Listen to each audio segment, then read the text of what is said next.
everyone. My name is Evelyn. I'm a freshman here at Penn in Wharton, and I'm a proud gusher. A little bit of Transformers.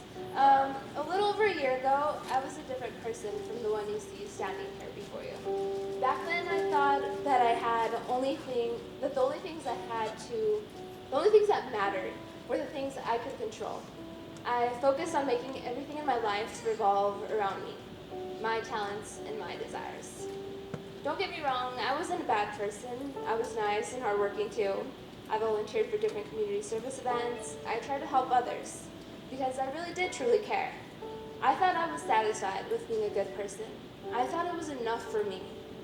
But deep down, I felt meaningless, like there was no reason for me to exist. I needed a purpose for my life. So I tried to make up my own purpose. I told myself I was supposed to absorb myself in my studies to become the best so that I could provide for my loved ones. It seemed to work for me for a while. I excelled in school. I did everything well.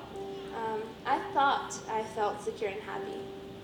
In all honesty, I wasn't being completely genuine with myself or anyone. I wasn't satisfied with my purpose. It just wasn't right, and I knew it. My true walk with Christ started in a Dairy Queen. I worked in the local Dairy Queen back home with a dozen other students for almost 2 years. The people I worked with were not only my coworkers, but they were my friends and my second family.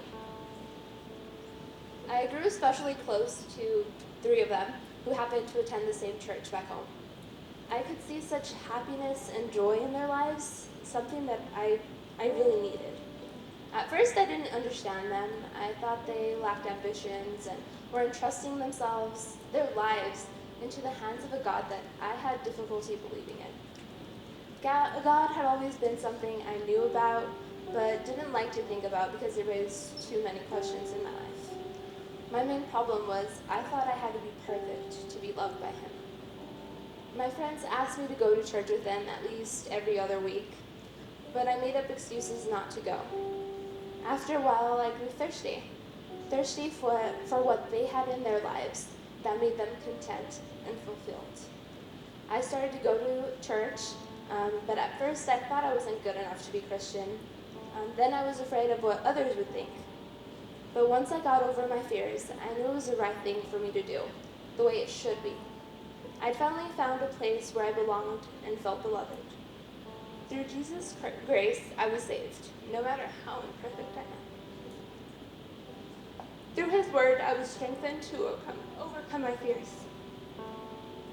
In Romans 10:9-10, it says, "If you declare with your mouth, Jesus is Lord, and believe in your heart that God raised Him from the dead, you will be saved. For it is with your heart that you believe and are justified, and it is with your mouth that you profess your faith and are saved."